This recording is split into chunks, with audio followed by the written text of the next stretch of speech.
First I want to welcome everyone and thank you for coming out this afternoon. What a wonderful, wonderful day for a hike up to Stone Door.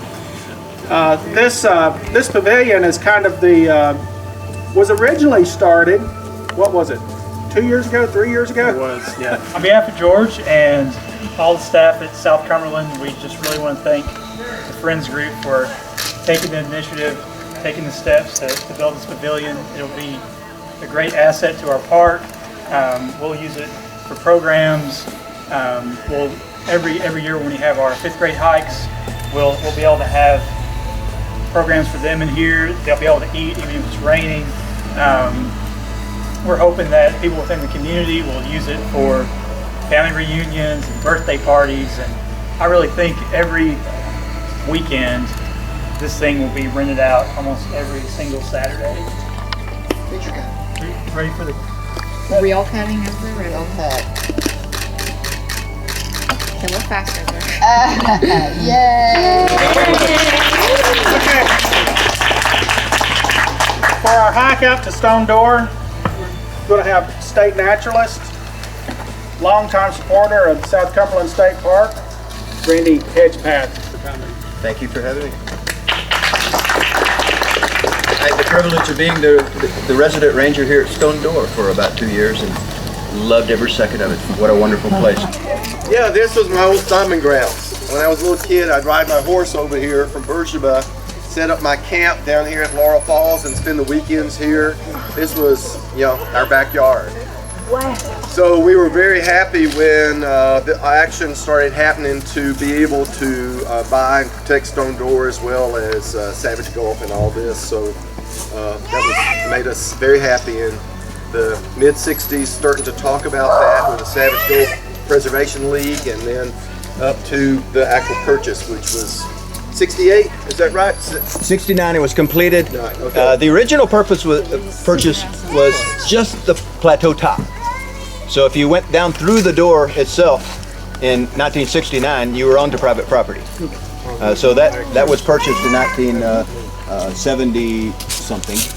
And in 1973, the old growth forest and the Savage Gulf and the North Plateau were added, and it was all designated as a Class 2 natural area under the Natural Areas Act. J.M. Huber Corporation, the Collins Gulf and the Big Creek Gulf below Stone Door was added in 1978 to complete the 12,000 acres. And then in the years since then, the Friends Group and other people have been able to add pieces to that.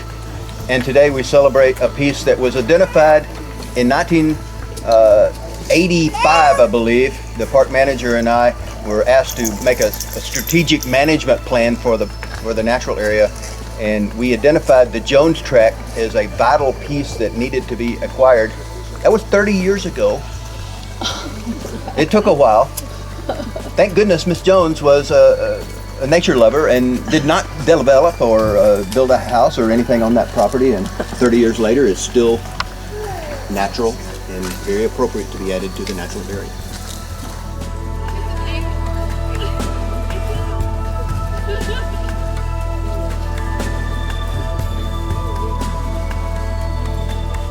How we got this was remarkable. There was a Republican dentist in Memphis, and he said, "Mack, I want to run for governor. I want you to introduce me to the Conservation League." And I thought this is going to be a short career for a naturalist in a Democratic administration. But the next year he was their speaker, and he had a hard time with some of the Democrat floor leadership.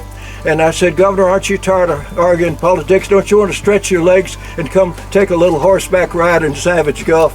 And he did. And he flew up here, rode horseback across, and then hiked out. And after that, he said, "Let's do it." He said the same thing the year before with Radnor Lake. And that's how we got the Werner Big Timber bought. And the Friends of South Cumberland has been the most effective force in saving some of the last of the great places before it was too late. God bless you all, and keep it up. Thank you. The woods haven't changed much. It's still here. That's the good news. This grows along every stream on the plateau that I know of. It's in a family that doesn't have many members at all. So it's a kind of a unique, special family. And the root here will treat digestive tract disorders. Okay, so if you got an upset stomach or something else like that, you know. I was leading a hike in Tracy City one time for a group of 5th grade students from Tracy City Elementary School, and I stopped at the Fiery Gizzard Creek and pulled one of these up and pulled back the root to see the yellow on it. And the young man in the first row stepped forward, and he said, "Hey, that there yellow root." And I was impressed. He knew the plant, and before I could stop him, he taught me something about the plant I didn't know. Oh, wow. Which he went on to say immediately, "And that cures the runs." Treatment for diarrhea. Only in Grundy. You've been taking it for years? Testimonial. Yeah, yellow root, medicinal plant. The original path where they walked out here from the Beersheba Hotel back in 1840s, 1860s, they came up the hill right there. See the little depressed area coming up the hill? And then they went over right here. See the depressed area going through? That's a part of the original trail that was worn into here starting in the early 1800s. It was a little bit steep up and down, and we kind of routed it better. But it's nice to see the old route.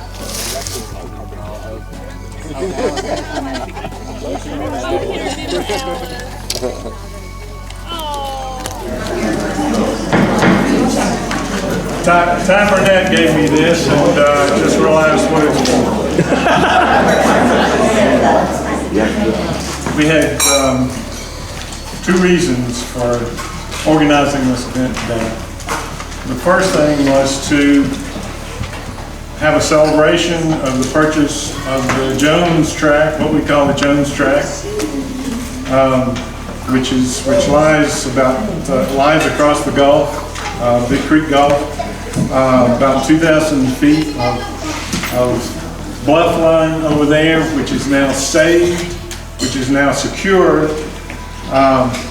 In fact, the person I want to especially compliment here and thank is Robert McCaleb.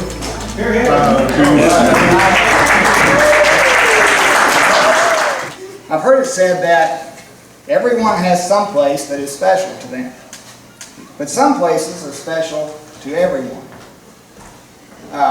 Those are the places we should try to preserve. End of quote. And I would submit that Savage Gulf is one of those places that's special to everyone.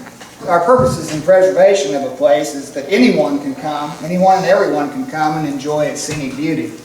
On a very personal note, I believe this natural beauty, and especially the ability of humans, of us, to be able to appreciate and enjoy it, these are given, in my opinion, by a creative God. For me, the God of the Bible and a personal inspiration for preservation. The summer of 2007, I found myself in a small village in the mountains of Honduras helping a dentist pull teeth when my cell phone rang. Ironically, it was the only call that came through into Honduras that week. And I was afraid to answer it because I didn't know what the roaming charges would be back then.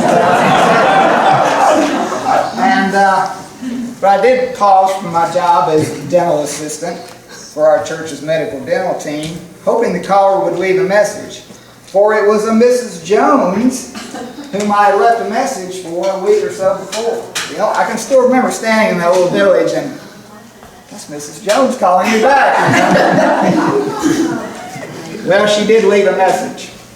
And so it began an 8-year very cordial acquaintance and discussions that culminated when Miss Jones decided to sell her tract this year. The Friends have been fortunate to successfully work with many landowners over the years.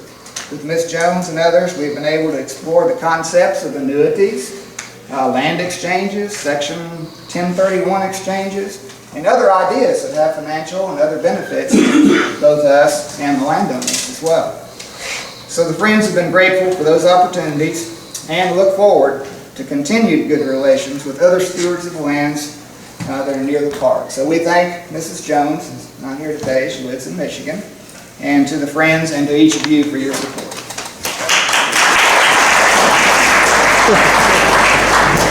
Okay, the second reason that we're going to be here was to complete a merger of the Savage Gulf Preservation League and the Friends of South Cumberland. Actually, It took place last year, thanks mainly to Ty Burnett, but we wanted to take another step in that, and we want to make the Savage Grove Preservation League a chapter of the Friends of South Cumberland. And so there's a whole different way and a whole different area that you're getting into when you're talking with people about their land and wanting to acquire it for a bigger good and for a good that will last beyond their lifetime. And what I'm seeing here, I've told several of you, everything I do as a state senator is very important. You do understand that. That's a little bit tongue-in-cheek. But everything that we do to help everybody is equally important to that person. But sometimes we get to do things that are very important, that are lots of fun, that yet need to interface with people like you who are giving. You're giving to help your posterity. This isn't just about you right now and what are you going to do for me tomorrow. This is something, how can we work together? And I suspect through the years, if y'all have worked together, you have found out certain people have different strengths in different areas. You can count on this person to always do this and this person to always do that. But you become a team, a true team, where you rely on each other and depend on each other. And this has just been a blessing to be here today. So I want to thank you to the Friends of South Cumberland, one of the oldest Friends group in the state of Tennessee, but one of the most productive. And as a state senator, I do get to do lots of different diverse things, but these are the kinds of things that I can say, wow, getting to work with people who've been doing this long before I came on the scene, but who I can help to expand what they've done so that we leave something that will be here long after we're all gone. So thank you all very much for what you've done.